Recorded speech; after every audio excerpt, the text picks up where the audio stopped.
Yes, good evening and welcome to another edition of the SA Sports Show. My name is Barry Curtin, and joining me as co-host this evening, haven't seen him before, Mark Asen has joined us. Mate, great to see you, mate. Hi, Baz. How are you? We've lost Ando, we've lost Phil, and you've come up off the interchange. Timmy Ginniver's nowhere to be seen. Oh, well, we didn't want to get the chin in anyway. It doesn't fit on both cameras. So. Sorry, Timmy. Sorry, mate.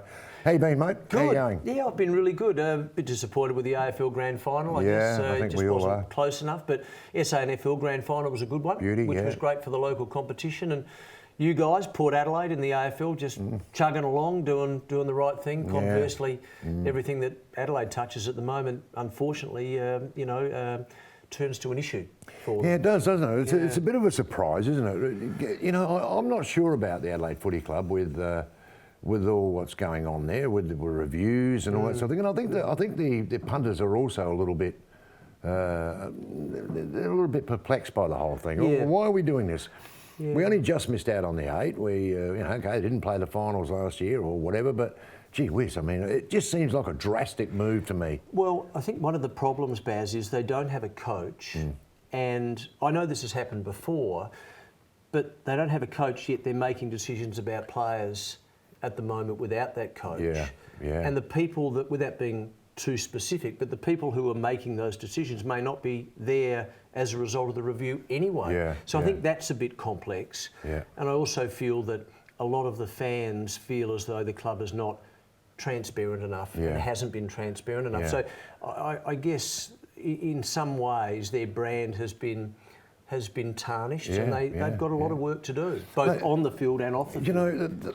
You know, I don't like bagging the Adelaide Footy Club, but they tend to lose players. They lose, and not just peripheral players, they lose good players, and have done pretty consistently over a few years now. So there's got to be a problem somewhere. There's got to be whether it be minor, major, it doesn't matter. There's got to be an issue somewhere where they can't hold on to these really good players. Well, I think in some cases it's because they're not offering them long-term contracts or contracts that they want, whether it be 4 or 5 years.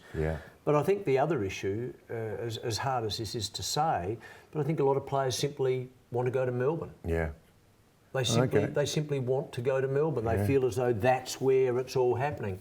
And so, and part of that issue too, Baz, I think is that spotlight that is very much on. I mean, you've experienced it at Port Adelaide. The spotlight, the media spotlight, and the scrutiny that's on players and both our clubs here in Adelaide. I know it happens in Sydney now, of course, and I know it happens obviously in Brisbane and in Perth, but it is something that a number of players have wanted to escape from because the pressure is too intense. Who knows, it might have been part of the reason the coach left. Well, that's a very good point, because that was probably the biggest surprise of all, that Pike jumped, well, I say jumped, but he left, he's gone, and he could turn up anywhere. I mean, he could be in Perth, or he could be. But anyway, that's all beside the point. We've got a big show, mate, and it's great to see you again. I haven't seen you for a little while. We've got Controversy Corner with Bevo coming up now. I'm looking forward to that. Oh, we always look forward to Bevo coming in. Bevo usually comes up with a few topics, and we have a bit of a chinwag about him. And certainly knows his controversy because he's been involved in a lot himself. Oh, that's right. He is a controversial character, that's for sure. We also had a chat to, we had a chance to catch up with Glenelg, Josh Scott from the Tigers. We caught up with him earlier on the show. Really good player, country Victorian kid, played really well in the final. Now, here's an interesting one. We caught up with David Kosh, who's the ambassador for Rowing SA. Ando's caught up with Koshy and have a chat with him. That should be really interesting as well, because I don't think they'll only be talking rowing. I think Ando might be having a bit of a chat with him about something else. And here's one straight out of left field for you. Dragon boat racing. I'm We've glad got a couple you of guys mentioned it. coming in. I'm glad you mentioned it. Well, actually, a couple of participants coming in for dragon boat racing. I know you're a big fan. Thank you. Well, I am. Have you ever been in a dragon boat? No. But I've seen them, and they are spectacular. So we're going to find a little bit more about it anyway, because they've just come back from Thailand, from the Worlds and whatever. So we're going to find out how they went as the Australians. But before we get going, mate, we've got to go to the newsroom in Cyndal with all the latest sports news. Thanks, boys. I'm Cyndal King here with your sporting news. The highly anticipated Masters Games has officially kicked off over the week with 8,000 participants competing in more than 50 sports. There have been plenty of highlights, but probably none better than 92-year-old Heather Lee, setting a new world record for the 90-plus age group in the 3,000-metre walk. A few SA winners include Rick Tomlinson in boxing, Alexandra Bergen in fencing and Cameron Nielsen in squash. The Games will close out tomorrow, with all athletes undoubtedly looking forward to next year's Games. Former Socceroos star James Troisi has signed on with Adelaide United for 2 years. Originally hailing from Rose Park, the midfielder returns to Adelaide after stints in the English Premier League and with Italian giant Juventus. Troisi will get his first game in red tonight in United's season opener against Sydney FC at Cooper Stadium. To Hockey One now, the Adelaide Fire's women's team has claimed its second consecutive win with a convincing performance against the Tassie Tigers. Mickey Spano, Emma Dubrow and Gabrielle Nance all hit the scoreboard to carry the girls to back-to-back wins.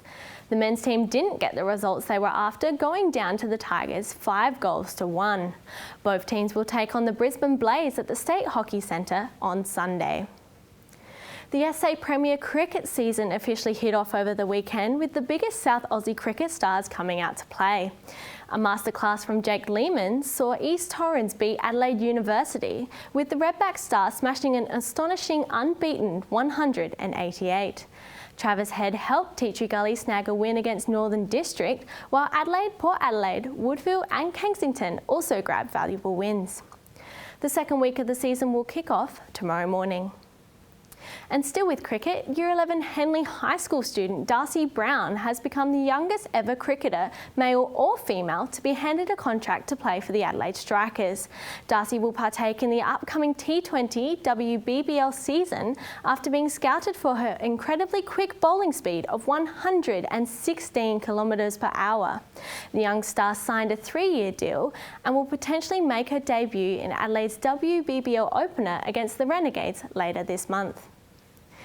The Adelaide 36ers have been humbled following a pre-season exhibition match in Salt Lake City, going down to the Utah Jazz by 52 points. Jerome Randall's much-hyped return to Adelaide was spoiled by Adelaide-born Joan Inglis, scoring 10 points and dishing out 6 dimes for the Jazz. Randall was best for the 36ers, scoring 18 points in his return for Adelaide following a stint overseas. The 36ers officially kick off their season tomorrow against the Kings in Sydney. And that's it for the sports news. I'll see you next week.